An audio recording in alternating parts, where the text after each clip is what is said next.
Bonsoir à tous, ravi de vous retrouver dans Au Quotidien, la suite en ce mercredi soir. Quel plaisir d'être avec vous et d'être avec Hélène Galliana pour nous accompagner. Rebonsoir Hélène, rebonne année. Et rebonne année. Allez, on y va, et bonne année Nathalie. Et bonne année tout le monde. Meilleurs vœux, on peut se le dire ou pas? Meilleurs vœux, ouais. Ah bah oui. Ouais, et là, Surtout. libraire au sein de la Maison Doucet, Nathalie, ce soir tu vas nous parler du dernier Philippe Besson qui vient de sortir, qui s'appelle Paris-Briançon. C'est chez Julliard et on va en parler dans quelques instants. Mais pour commencer, replongeons ensemble dans les années 90, tu n'étais pas allée Hélène, avec le groupe sartois de rock festif Crêpe au Sup qui est mis à l'honneur dans la chronique musicale de Céline Chevassu. Bonsoir Céline.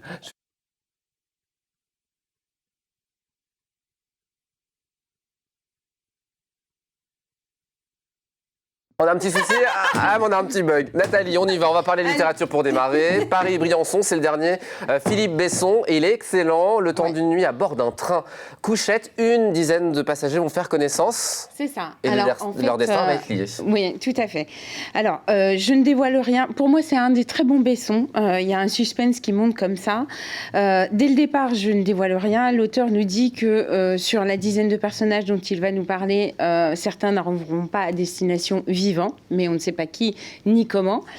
Et en fait, ce voyage dans ce train toute une nuit va être l'occasion. Alors, on a des personnages, on a une femme qui vient de quitter son mari avec ses deux enfants, qui fuit un peu un mari violent, un représentant de commerce, un couple dont lui est malade, quelques jeunes étudiants un peu militants, un médecin qui va à Briançon vider la maison de sa mère.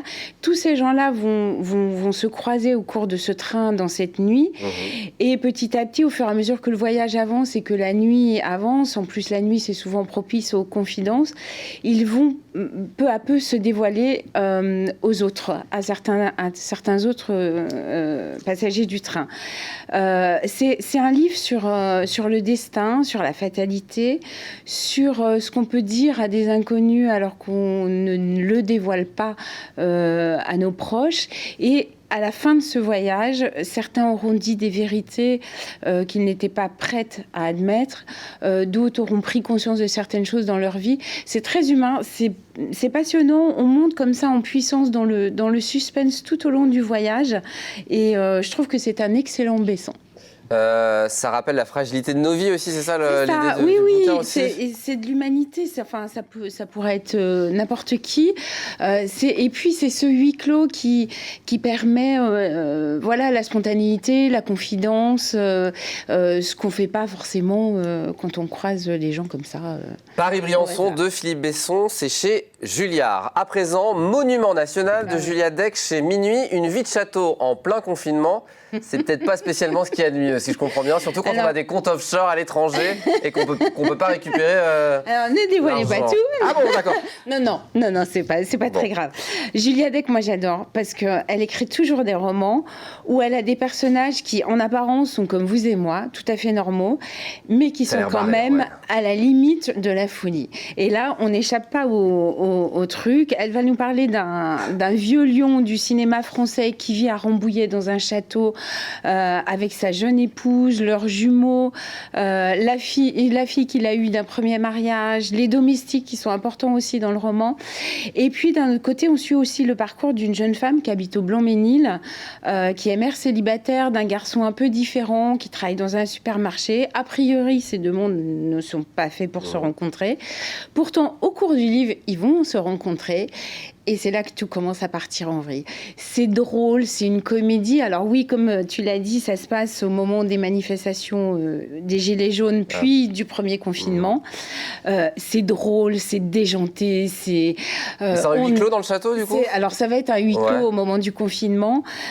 Tout part à l'abandon, tout part en vrille. Mais moi, je trouve ça très drôle. Elle est très fine, humainement, psychologiquement.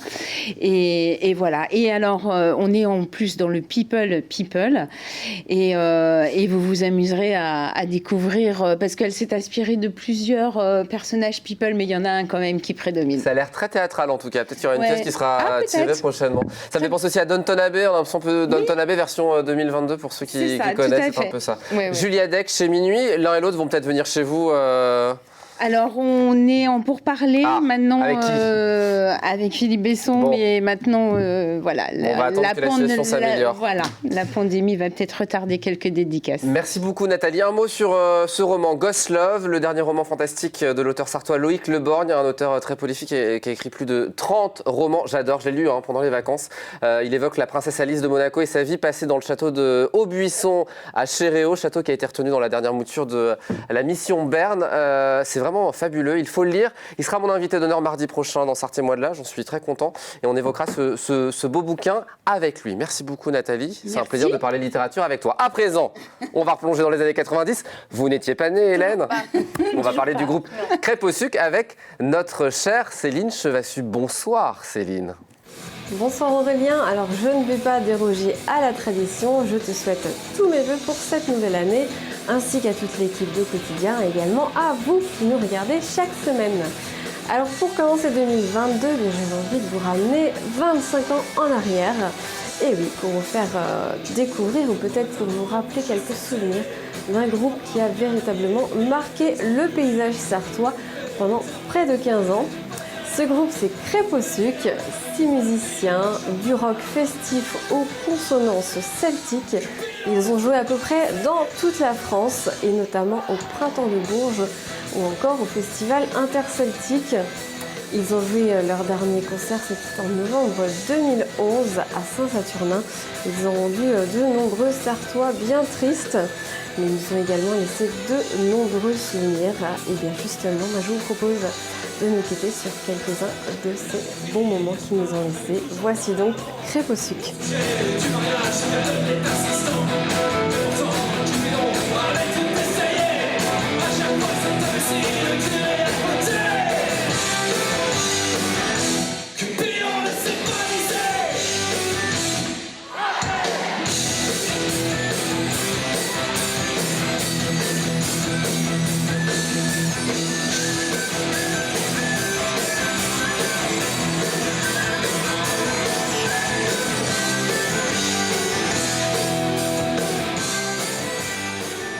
Merci à Céline pour ce beau souvenir. J'espère que vous dansez dans votre salon. En tout cas, c'est le cas de Hélène. Oui, elle dansait déjà quand c'est sorti. Allez, à présent, on va parler de ce qui vous attend dans quelques instants. Un numéro best-of de l'Infiltré du dimanche où vous retrouverez 4 des animateurs qui ont le plaisir d'animer l'émission depuis la rentrée. La fête du chausson aux pommes, c'est où ça, Hélène ? Fête du chausson aux pommes. À Saint-Caleste avec Pascal Brulon, l'exposition de moto à Montfort-les-Génois avec Fanny Bourdillon, la finale de boules de fort, qui c'est qui a fait ça ? À la flèche, je me rappelle. Avec des petits chaussons, c'est ça ? Alors j'ai pu le faire sans chaussons parce que j'en avais pas, mais c'était génial. Bon voilà, et puis le cirque Claudio Zavata à Arnage dont j'ai eu la chance de visiter les coulisses, vous verrez ça. Et j'ai testé le globe à moto, vous verrez ça dans quelques instants à 19h. Et puis vendredi à 20h, ouais tu te souviens Nathalie. Et puis vendredi à 20h, Musica Classica, nouveau numéro de l'émission consacré à l'art lyrique, présenté par Diana Egby avec un talent à découvrir, Louis de la Vinière. Un petit extrait, on a le temps, ouais allons-y.